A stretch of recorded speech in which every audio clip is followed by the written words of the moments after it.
کا تعلق نیت اور اخلاص سے ہے۔ جیسی اس کی نیت ہوگی ویسا ہی اس کا نتیجہ ہوگا۔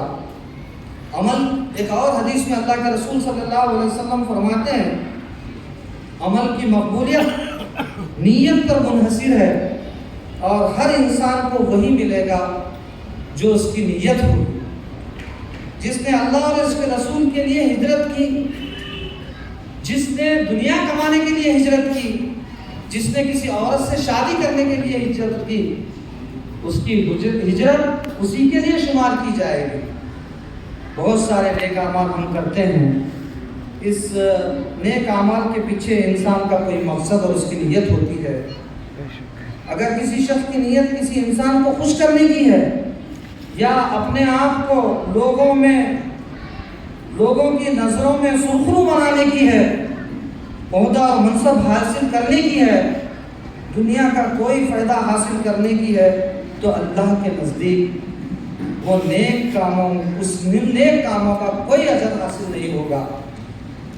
عزیزان گرامی، عمل کے اندر پھر فرماتے ہیں اخلاص کی تیسری علامت یہ ہے کہ عمل کے اندر اخلاص اور ٹھہراؤ آ جائے، جلد بازی نہ ہو، تو سمجھو یہ عمل اللہ کی رضا کے لیے ہے۔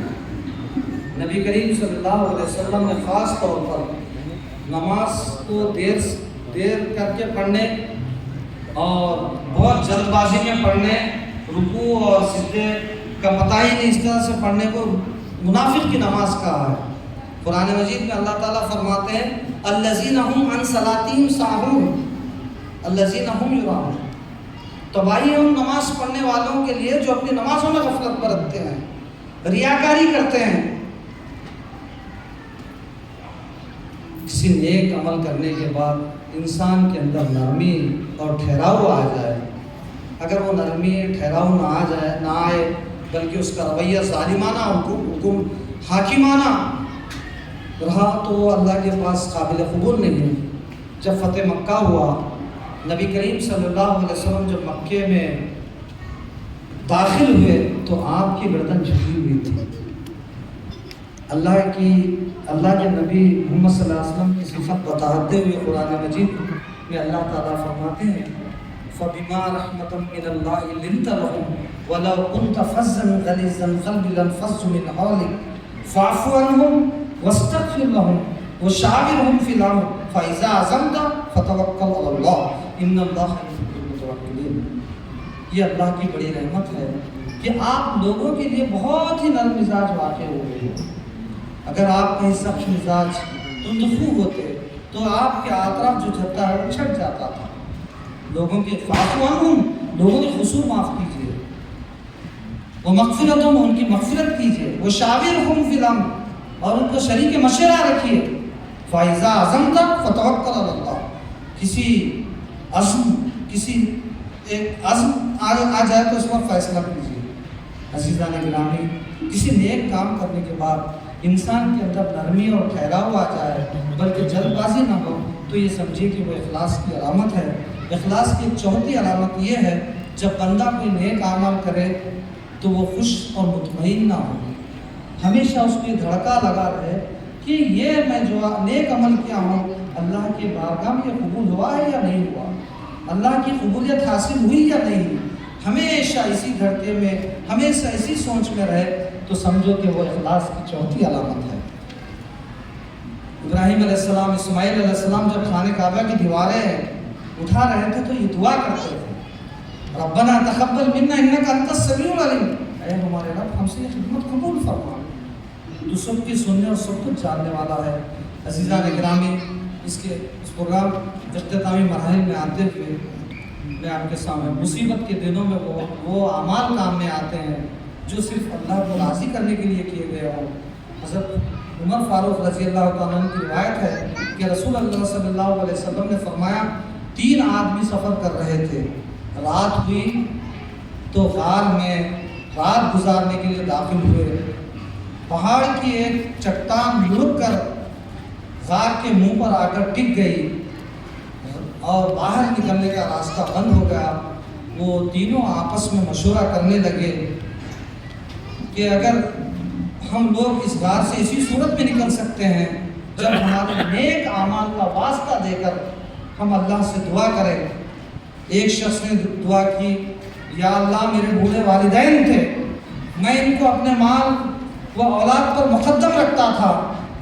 ایک دن میں لکڑیوں کو کاٹنے کے لیے جنگل گیا تو جب گھر پہنچا تو دیر ہو گئی تھی۔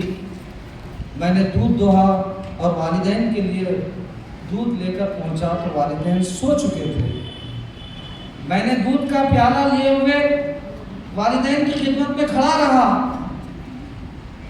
اس وقت تک کھڑا رہا اس وقت تک کہ صبح ہو گئی۔ میرے پاس میرے چھوٹے بچے بھوک سے بلک رہے تھے۔ پھر میرے والدین کی نیند اشار ہوئی تو میں نے ان کو دودھ پلایا۔ یا اللہ اگر میرا عمل تجھے راضی کرنے کے لیے ہے تو اس مصیبت سے ہم کو بچا دے۔ تھوڑا سا چٹان کھسک گئی، تھوڑا سا ہٹ گئی۔ پھر ایک دوسرے شخص نے دعا کی، اے اللہ میری چچا زاد بہن تھی، میں اس سے بہت محبت کرتا تھا، میں نے اس سے برائی کرنے کا ارادہ کیا لیکن وہ باز رہی۔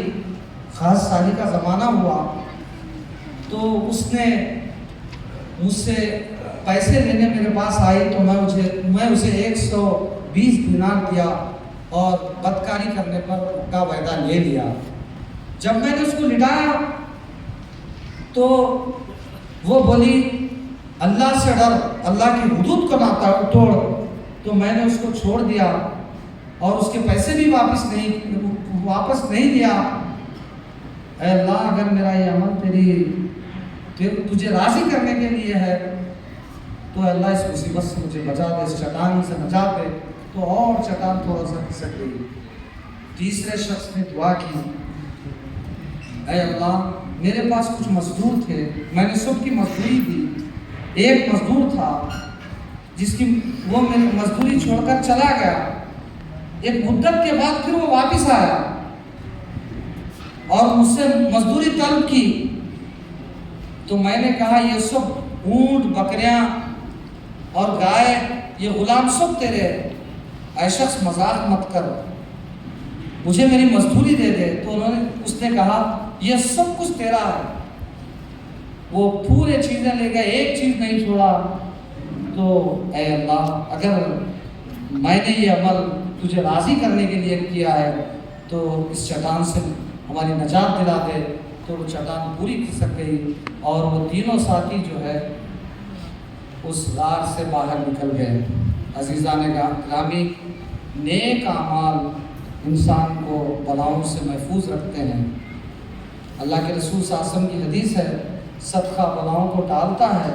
صدقے کے ذریعے سے بیماریوں کا علاج کرو۔ صدقہ یہ نہیں صرف مال دینا صدقہ نہیں ہے، ہر وہ نیک کام صدقہ ہے۔ عزیزان گرامی، بالکل اختتامی مراحل میں آتے ہوئے میں محترم رفقا، ہم میں ہر ایک کو سب سے پہلے مجھ کو اور تمام کو اپنے اعمال کا جائزہ لینے کی ضرورت ہے۔ کہیں دل کے کسی گوشے میں اللہ کی رضا کے ساتھ کہیں ریاکاری، یہ دکھاوا، شہرت طلبی کی آموزش تو نہیں ہو رہی؟ اگر ایسا ہے تو فوراً اللہ تعالیٰ کی طرف ہم پلٹیں، سچے دل سے توبہ کریں۔ اللہ تعالیٰ معاف کرنے والا ہے، اخلاص نصیب کرنے والا ہے۔ ہر شخص کی ذمہ داری ہے کہ وہ اپنے اندرون کو ریاکاری کے جراثیم سے پاک کرنے کی کوشش کرے تاکہ دوسروں کے اندر ریاکاری تلاش کرنے کی جدوجہد نہ کرے۔ اللہ تعالیٰ نے کسی کو بھی داروغہ نہیں بنایا کہ وہ دوسروں کے دلوں کو ٹٹولے، دوسروں کے اعمال کا خوردبین کے ذریعے سے جانچے اور اپنا فیصلہ سنا دے۔ انہیں اخلاص سے انجام دیا گیا ہے۔ یہ ریاکاری مقصود ہے۔ دلوں کو چیر کر حقیقت تک رسائی پانے کا اختیار اللہ نے اپنے کسی بندے کو نہیں دیا ہے۔ دلوں کا حال جاننے والا صرف اور صرف اللہ ہے، اس کے فیصلہ سنانے کا اختیار ہے۔ بہت سے لوگ ہیں جو اپنے معاملے میں اتنے حساس اور فکر مند نہیں ہوتے جتنا دوسروں کو کے بارے میں فیصلہ سنانے کے لیے بے چین ہوتے ہیں۔ دوسروں کی آخرت بنانے کی اتنی زیادہ فکر ہوتی ہے کہ اپنا احتساب کرنے اور اپنا جائزہ لینے کا موقع ہی نہیں نکال پاتے۔ انہوں نے ایک ایسے کام کی ذمہ داری